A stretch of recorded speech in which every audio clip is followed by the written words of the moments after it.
Well, hello there. Once again and always, I am Kimberly HayDay Muga. And I'm Amanda Day.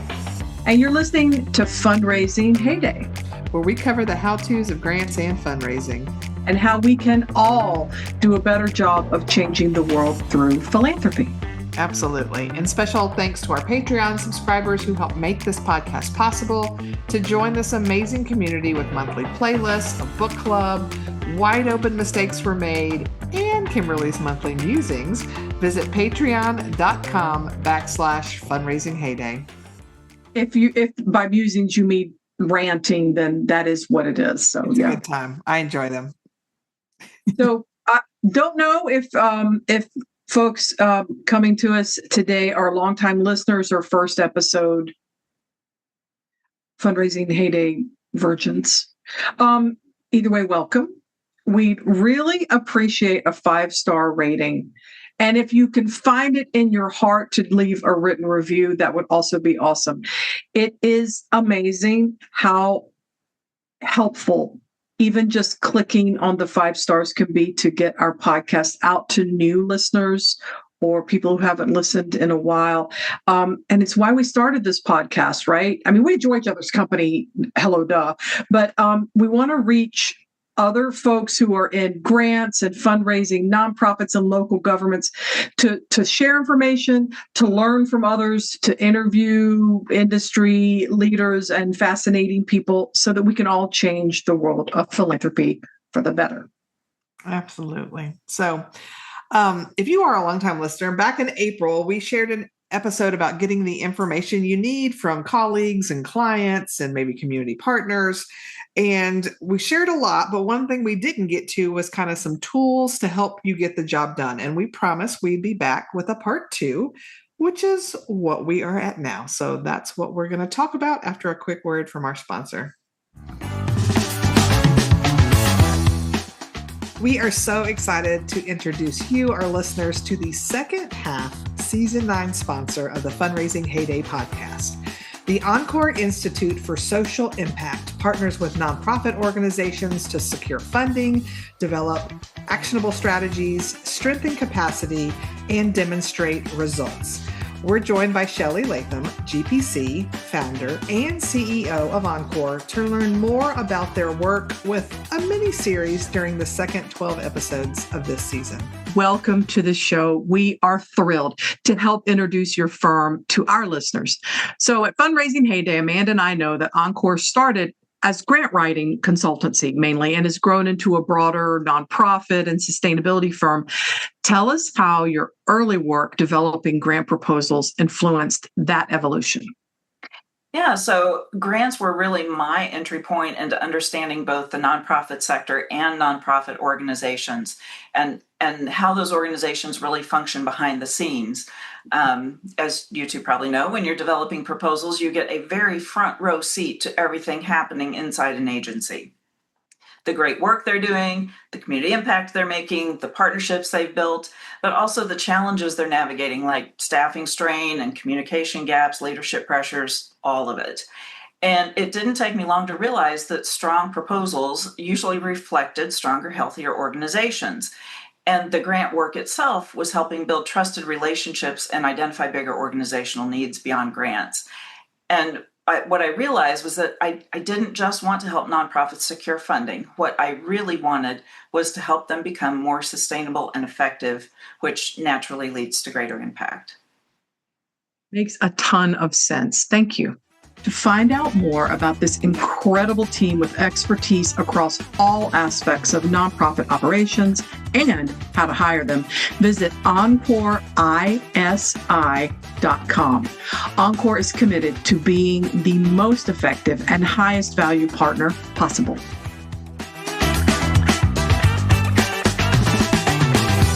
So here we are with part 2 of episode 9, which is not a consecutively thing, like this is not episode 10, but does it really matter? The point is we're back. We're back with the information. We're going to link to the first part in the show notes, and that's all about the tools you can use to get the information you need from clients, colleagues, partners, and other subject matter experts. So It's, again, we just decided it was worth 2 episodes because there's a whole lot to talk about. And it kind of falls into that grant writing is a misnomer. Also, grant management is spot on. That reflects you're managing the grants process. But grant writing, is it though? Is it grant writing all the time? And it really isn't. Because a lot of times you're brokering, consensus building, you're waiting on information from other people, you're tracking letters and other documents and getting org charts built and all these other kinds of things. So it's really like grant project management, which kind of gets us into grant management. But at any rate, getting that information can be and will continue to be challenging, either if you're an employee or a consultant or doing a little bit of both. So, Amanda, I would love for you to kick us off with some templates that you've used and that we've used together, actually, to help streamline data collection. Yeah. So, for about the past 2.5 years, I've been working part-time as the research specialist for Boyd Grants. And a big part of my job there, besides doing all the research, is to help get all the prep documents ready to make sure that we're getting all the information that we need from our clients to be able to then develop grant proposals for them, right? And so one of the things I learned is how vital and necessary it is to have templates that are thorough but also be consistent. So your client is used to like, oh yeah, it's kind of the same system. So I know what it is. I know what information they need. I have all my questions answered. Right. So there's 3 main templates we used. And like I said, Kimberly and I have used in other realms because these things are helpful. And there may be plenty of other templates that exist. So I'm not saying these are the only 3 or these are the right 3, but these are 3 that I've been using consistently and found super, super helpful. So the first one is a timeline. And so it's usually working kind of crunching in between today's date and when the grant is due, right? And so then figuring out what are all of the things that need to be done in between those dates and making sure that everybody is aware, both from the writing team, and in this case, it's the writing team and the client. For you, it could be you as the grant professional working with your program manager, working with finance people. It's up to you to determine who all needs to be on this timeline and what are all the different things. And again, being consistent with how you operate. And so one of the things with Boyd Grants that we always do is it's kind of a matter of, okay, this is the day we're sending everything to you. This is the day we need all of your information back to us. Then we're going to send you a draft. You're going to provide feedback. We're going to send you a second draft. You're going to provide feedback. And then it's the final one we're sending you before, not the day the grant is due, but usually multiple days, because we're always encouraging clients to submit at least 1 day early, if possible, maybe 2 or 3 days early, just because, there's especially online portals, and there's always issues in systems and problems and things that happen. So it's just kind of a deadline of here's all the things that need to occur. When are attachments due? When is the budget due? When is this due? And just an outline of showing who's responsible for what and what the deadline is. And then you can also see then too, like if you get the first draft to the client on the day assigned, but they're 3 days late getting it back to you, then you realize, okay, we're going to have to adjust some things. And maybe there's only 1 review left. Maybe we don't have time for that second review now. So it's a good way if people are like, well, why didn't we get that? Well, you didn't stick to the timeline, right? So having that spelled out really helps everybody stay on track. And if things go off the rails, you know where the issue is and you can adjust accordingly.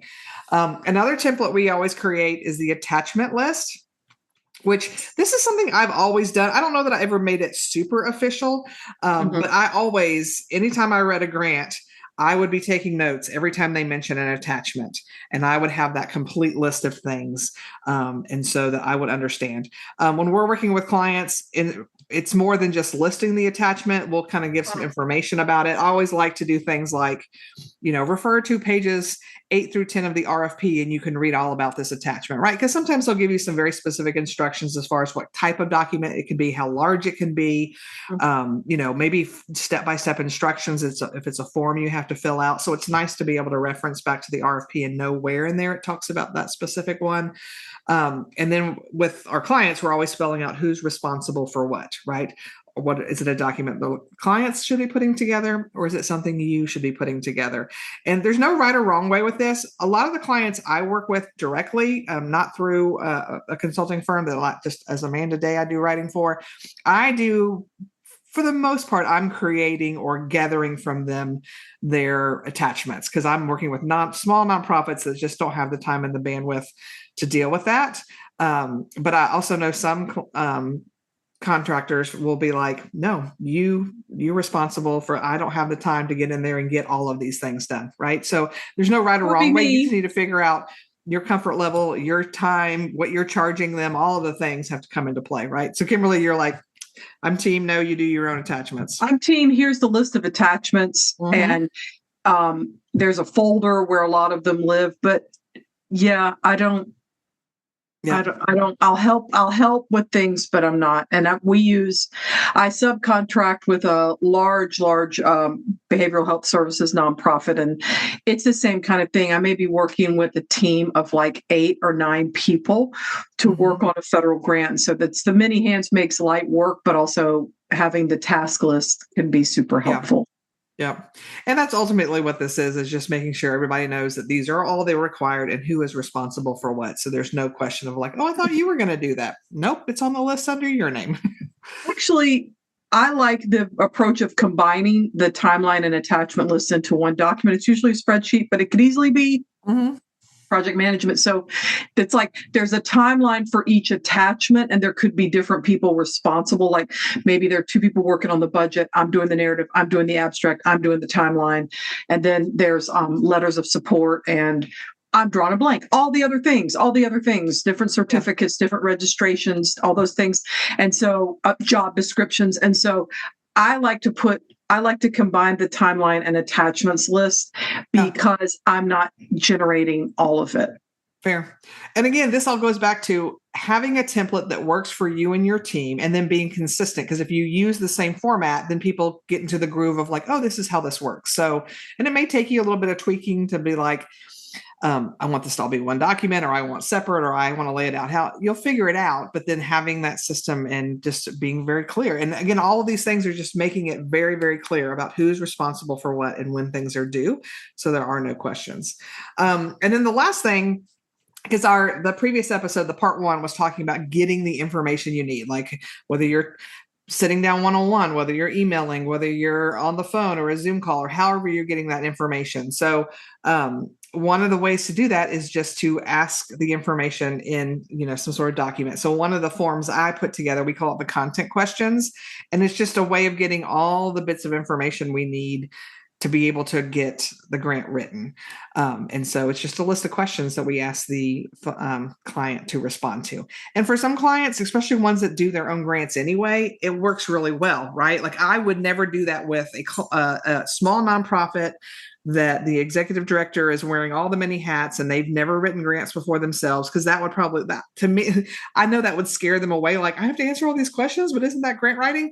But again, depending on the clients you're working with, if they're used to stuff like that, then they don't. And a lot of times it's pretty short and sweet. And of course it's your job to then massage it and make it bigger, but they're giving you the key bits and points of information you need. So those are the 3 big things: your timeline and attachments list, and getting your content information. And again, you figure out what works as the best way to get the information you need from people. And if a Word document works, great. If it doesn't, then you can do something else. And again, if you listen to the other episode, we talk about different ways of actually getting information from your subject matter experts. I think a lot of it comes down to also what their preferred way of communicating. So we're suggesting these things that have worked for us, but also I don't believe that, every client, I'm going to do with every client the exact same way all the time, because as you said, they're different clients with different capacities, they're different sizes in terms of staffing and all these other kinds of things. And sometimes in different languages, because right now I'm working a lot with a client that's based in Puerto Rico. So the primary language of communication is Spanish.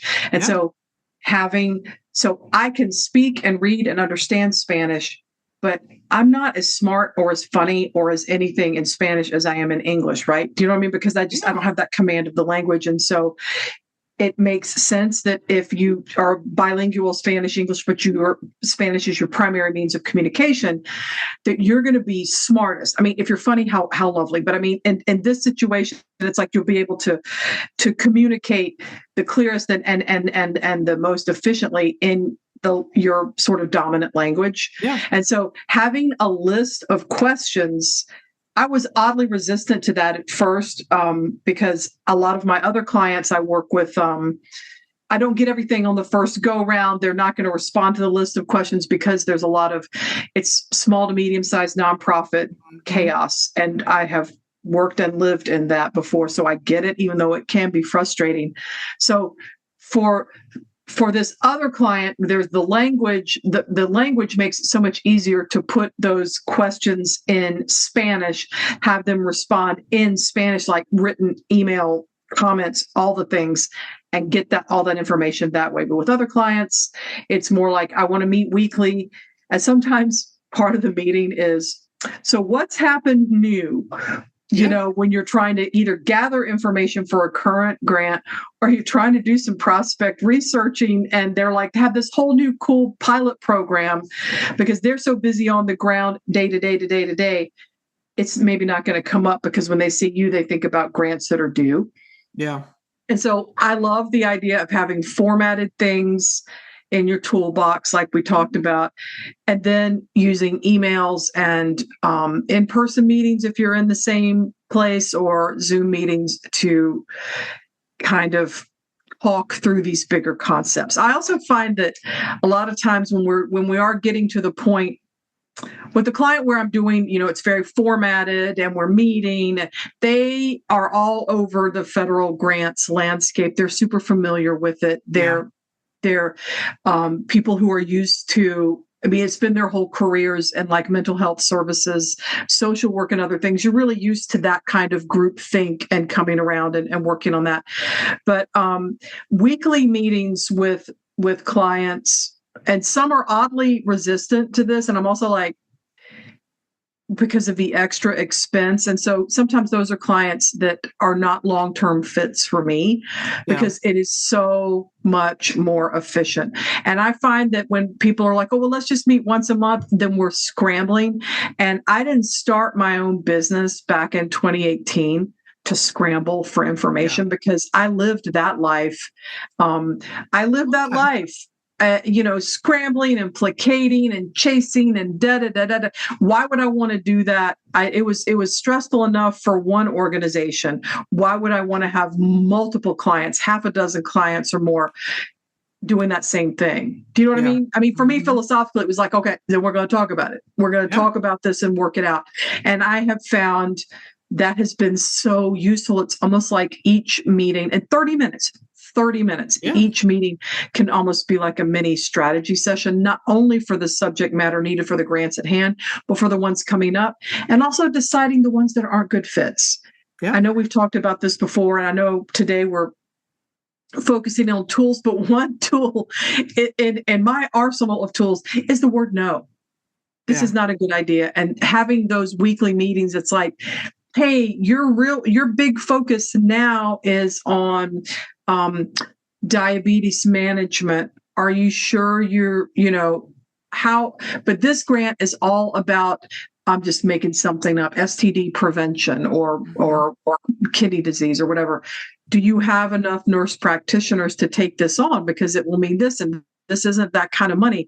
And let's talk about it before I start gathering all the information. And sometimes the answer has been no, now that you've talked it out. Whereas if I just sent them a form with my recommendations, sometimes that works and sometimes it doesn't. It depends on the client. Yeah, absolutely. So the tools you can use certainly don't stop at things like Word and Excel documents, meetings and emails, Zoom things, though, right? It can be even more formal than that. It can be. And something that the shared project management, it gets back to the task list. Maybe it's an Excel spreadsheet, or maybe it's something a little more advanced with a lot more capability and a lot more abilities to share things. So like project management tools, we use Asana and HayDay services. We use the free version. Amanda, I know you are like the queen of Asana because you also in your job with Boyd Grants use the paid version, and they're much more capabilities and components that you can bring in with that. But I think regardless, and I remember when we first started HayDay Services, we were really following hard with that Agile framework. I took some training in it, and that's in a nutshell where one of the major project management, making the work visible, which I still firmly believe in. Mm-hmm. I actually had for the longest time a bulletin board in my office that was recycled from one of my husband's schools where he taught at, where they were throwing it out. And I had old Christmas ribbon, and I made the swim lanes of to do, doing, and done. Yeah. And I would move cards back and forth because I just needed to keep the work visible. But now we're able to do that with Asana. And so we don't follow that strict language and tools that are associated with Agile, although the philosophy is enormously helpful. Yeah. But since you are the Asana queen, between the two of us, I'm sort of the Asana princess. I was going to say countess, but I'll go with princess. I was like, countess, marquess, whatever. What tips do you have for using Asana? And there are many, many others. And Asana is not paying us to do anything. No, we don't pay for anything from Asana. It's just what we use. But what tips do you have for people who are exploring some project management software, to kind of get us going in that? Yeah. And like Kimberly said, we at HayDay Services use the free version. I do use with my work with Boyd Grants, and it can do even more. But I will say the free version does so much. And so everything I'm going to talk about is within the free version. So if you're like kind of interested, and Kimberly and I just started playing around with it too, right? So for a while, we figured it out on our own. So it's very user-friendly. We were using a couple of other tools and whiteboards and things like that. And you still have your whiteboard. But I would say, just for reference, so within HayDay Services, we are not writing grants for clients per se, but we have speaking engagements, curriculum development, podcast development, audio courses, video courses, scheduling all of our social media and our newsletter, and so there are lots of moving parts. So I'm going to say that it is a transferable way to talk about using Asana for grant management. And in fact, you gave was it last week or a couple of weeks ago, sort of a live, we were talking about things about grant management, and you were demoing Asana for folks. So take it away. Yeah. So one of the things I like, first of all, is you can create separate projects within there. So it's not just one. I mean, it is one platform, but within it. So if you are a consultant, you could have a separate project for each of your clients. I could imagine if I was using that when I still worked for the city, I'd probably have separate. Instead of by client, I'd probably have it by department divided up, and then within that project, you can have a ton of tasks, which you can group together, right? You could have, like prospect research. So things you're just kind of keeping an eye on. Then you could move it into applications you're actually working on. Then you could move it into either received, and you could do grant management stuff, or you could maybe declined. So you could have all kinds of, within that project, you could have all kinds of different headings that then have tasks underneath those. And then each of those tasks can have subtasks, and those subtasks can also have subtasks. So you really can drill it down. Is like if you wanted to keep track of every little single step and kind of roll them all up into where like these belong with this one main task, and these belong this way, and these all belong in this same project, you can do it that way. So I like how you can continually drill it down so you can get that super tiny, what other people may say insignificant, but you're like, nope, this is important stuff, and I want to make sure it's something we check off. And then you can assign these tasks to any number of people, right? So it's not like certainly can use it. Kimberly and I use it, and it's just she and I, as well as our virtual assistant. So we have 3 people within our system, right? But when I do work with Boyd Grants, there's probably 25 plus people within that system. And I'm sure it can be more than that, but it's not only are you assigning for each task, you assign the person, you assign the date. And what I like about it too, is I get emails every day about here's my upcoming tasks to remind me what I've got going on. You can run reports. Like if I wanted to see the next 2 weeks, what all I had to do, I could run a report that would show me my next 2 weeks. If you're behind, if you miss a deadline, you're getting an email going, hey, this was due yesterday and you haven't done it yet. Which you would like, oh, I know it's in my face. But sometimes those emails, I'm like, oh my gosh, I looked at that and I meant to do it and then I got distracted. So those emails can be helpful. You also, what I like too, is if you create either a task or a project and you're like, this is the layout I want, you can copy it and then go in and tweak the things you need to do. So like Kimberly and I have finally figured out, it's taken us some time to figure out how we want things laid out, but like we have kind of a standard task we use for each episode of the podcast that, from whether if we have someone speaking and getting them signed up and getting the information we need from them to writing our scripts. And so I can just, every time I'm like, oh yeah, we need to start working on the next 3, I can just copy those over and then go in and change whatever little details I need to change rather than trying to remember what are the 12 tasks that go with this, one item. So that is really helpful. And that's as part of the free one, you can do that. Now you can build templates within the paid version, which are a lot more detailed and they can have drop down menus and things. At the free version level, you can't do that, but you can still do a lot. And then I just like too, is everything can live there, right? There's a description. So you can, for each thing, like we work with a virtual assistant, I rarely meet with her unless she has a question, because in the description, I can tell her, hey, I need you to do this, and this is what this task is all about, blah, blah, blah. I can link it to, if there's documents I need her to see, I can either attach the documents to that task, or if it's in a Dropbox or Google Drive, I can attach the link and be like, it's in this file folder here, and put a link to that so she can go and find it.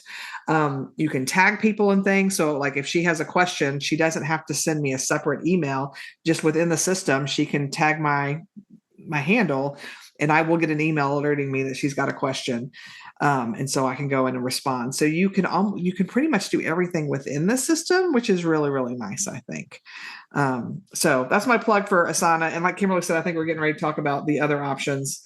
But it's so nice. The more I use it, the more I love it. And the more I learn about different features, the more I'm like, oh, and it does this too. And I'm really shocked at how much you can do it at the free level of Asana, because I feel like it's a lot. So I don't want to get into the whole thing, how they making money, because you know what, that's not my issue. But if they ever took it to paid, we would if paid was the only option, we would pay for it in a heartbeat. Yeah. I think it just gets back to, and there are many other options. And again, Asana is not sponsoring us. It's just something that we found that we've used that has implications for grant management and grant writing all across the board. Absolutely. And getting information for people and keeping the work visible.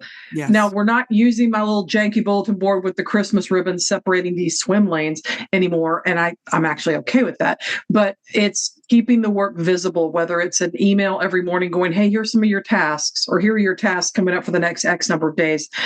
But if you're managing a larger team, or if you're in a difficult position where you have some departments that are very hard to get information from and they're not very cooperative, if you're making the work visible, you can also create reports. And if you can create reports, you can identify bottlenecks. And if you can identify bottlenecks, then you have evidence and proof and other kinds of things to discuss with, hey, here's maybe why we need to make some changes and how our grants work within this organization. Or it could be, I just remember back in the day working for a couple of different organizations where at some point or another, I'm like, if I'm working with this department, if we have a grant that could go into 2 different programs, or rather 2 different programs could qualify for this grant funding. One, we're not competing against ourselves, because that's just crazy and wrong and BS. And that is, I'll fight you about that. But within one organization, I'm not going to do that. Now, there are organizations with multiple locations around the country. I'm not talking about that. So I'm just saying, if if there's a choice, sometimes maybe both programs are equally suitable. But if you're having repeated trouble getting grants out because someone has an issue with time management or there are not enough people. I mean, there are lots of different, it's not necessarily a character flaw. It could just be people being overwhelmed.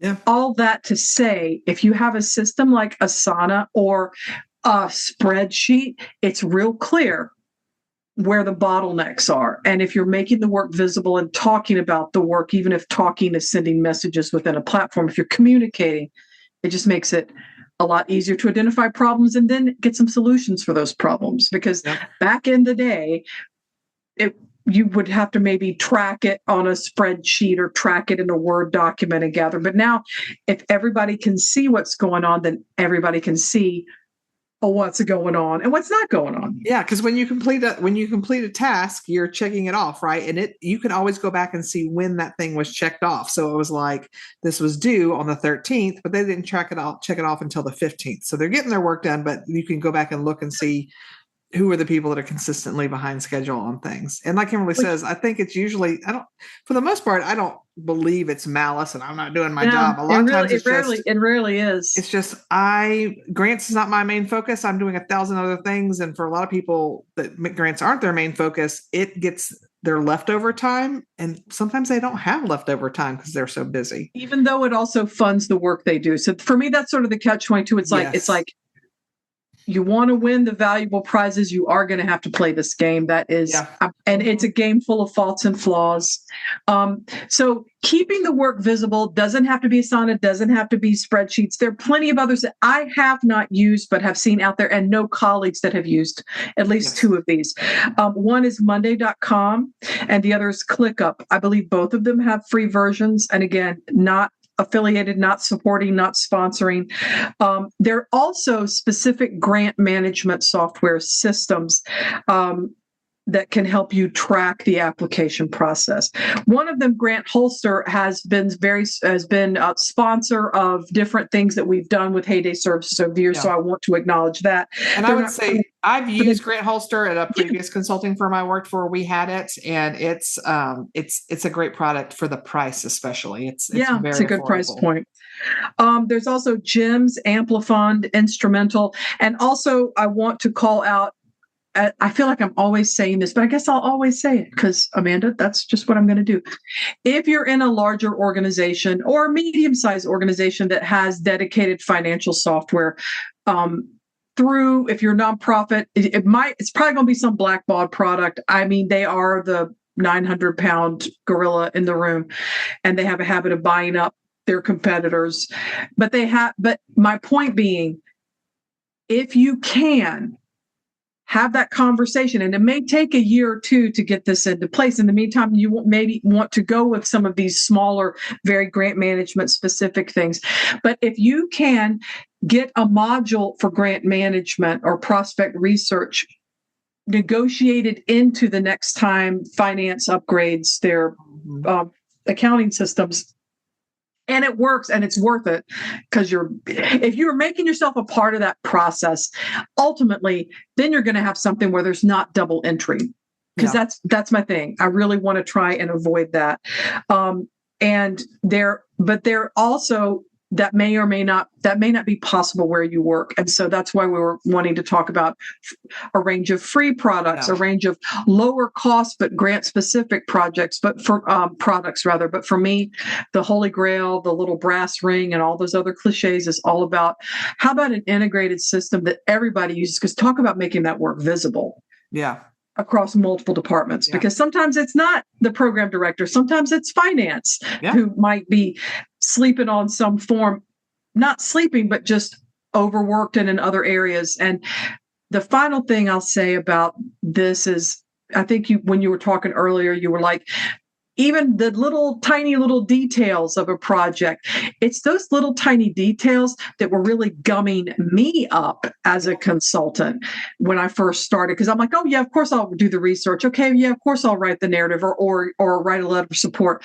But again, if that work is not visible in a way that makes sense to you, then not only will they fall through the cracks, but then you're not presenting a full picture of all the steps that it takes to get this project out the door. And not that it should be all about you and all the work that you do, but for a lot of folks, I know, Amanda, for you, right? You were the only person with grants in your title, of the cities where you worked. And you had people come in and go, gosh, you're really busy when they saw your tasks laid out. And I've had people tell me, oh, well, you're just filling out forms and writing letters, right? That's just what you do all day long. It sounds really relaxing. I was just like, gosh, I want to punch you in the throat. I know. I'm like, gosh. Yep. So it also helps in a strange long game way elevate the grants profession if you're able to make your work more visible. It is a technical skill. There are lots of moving parts. Everyone needs to participate. Yeah. And so these tools we're talking about today, we're just, again, our tools.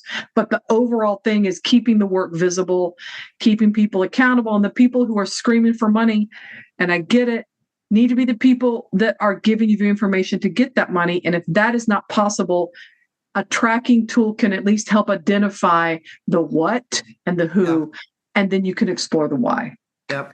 So, and I'll piggyback on that and add that no matter what system you use, you want to make sure that everybody is well versed in it, right? So they need, training needs to happen. They need to feel comfortable asking questions. When I first got to Boyd Grants, we had a couple of people on staff who I went to a lot, and I'm like, I've used this system, but not to the level you all are. And because I was afraid I was going to break something, right? I'm like, I don't want to, because they're like, well, no, we need you to create. And I'm like, so a couple of times was like, let's get on Zoom. I want you to walk through step by step how to do this so I can take some notes, or maybe I can record this and come back to it. But you want everybody to be comfortable, because if no one is using the system is no good, right? So it's not only like, are they doing their job, but are they using the system to track all this stuff? Because if you're like sitting there waiting because you notice they haven't clicked that task and attached the form, and they're like, oh, actually, I did that 5 days ago. Well, how would I have known that? Because it's not in the system, right? So everybody needs to be using it. So I will say too, we at Boyd Grants, we don't use Asana. Our clients are not in Asana. Right. So that's why we have all those forward facing documents for them, or client facing documents, however you want to call it. So that's why we give them a timeline in a Word doc, why we give them the documents with the attachments and those things. Everything lives inside of Asana for our team to make sure. And we have steps that the client does that we will, once we get back from them, somebody's going and checking off, but they are not inside that system, which is nice, because then you don't have to worry about, because when you have multiple clients and they all have multiple staff members, you don't want them all in your system. And it's nice too when you can understand. We're not like going, oh my gosh, that client, but sometimes it's like, hey, we're having to push this back because we're delayed with the client. And they're having those conversations with clients during weekly meetings, but it's nice to have a system where you guys can just have your own conversations, right? So I think it's so important to have those systems and then have buy-in, but also be willing to, if it's like, if you're bringing this in and introducing this concept, this will go on top of the work you're already doing. Yes. And being okay with it, and thinking in the moment it's difficult, but then once people are comfortable with it, it will make your work easier. But there is going to be, just like you were talking about, you were like, hey, y'all, just walk me through it. And you did that with me, because I felt like there was one thing where I was going one place and then looking another when we first got started. And I was just like, I am not a stupid person, but I do not get this. And we may have tweaked it a little bit, but then I also got more familiar with it with practice. Yeah. But in the end, it makes things easier for you if I'm on top of where I need to be in our work together. Yeah. You know what I mean? Because you're the lead in managing the project management system, and I can hold my own, but you're like the lead in that. So I think too, it comes down to, it's not enough to have the tool and know that it's a good tool. We're going to have to work together. We're going to have to use it.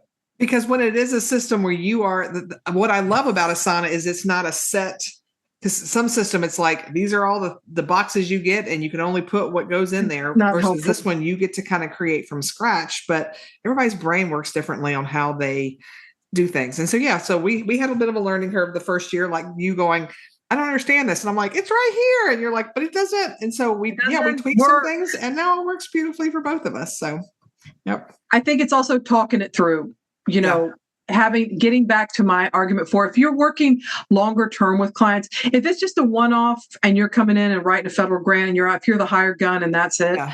Okay. But for most consultants, and then of course, if you're an employee in a nonprofit or local government, hi, hello, you're not going anywhere unless you go somewhere, if you know what I mean. So it's having that ongoing communication.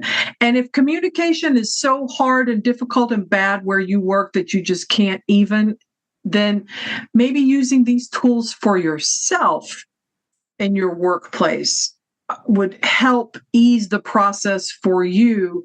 Then you get comfortable in it. And then you start branching out and bringing other people in. And it's not going to be everybody at once, Yeah. Maybe it's not. Maybe it's the program people and then finance. Maybe it's finance so that your department's needs are written into the next upgrade to financial management software that includes grant management or the capacity to do so.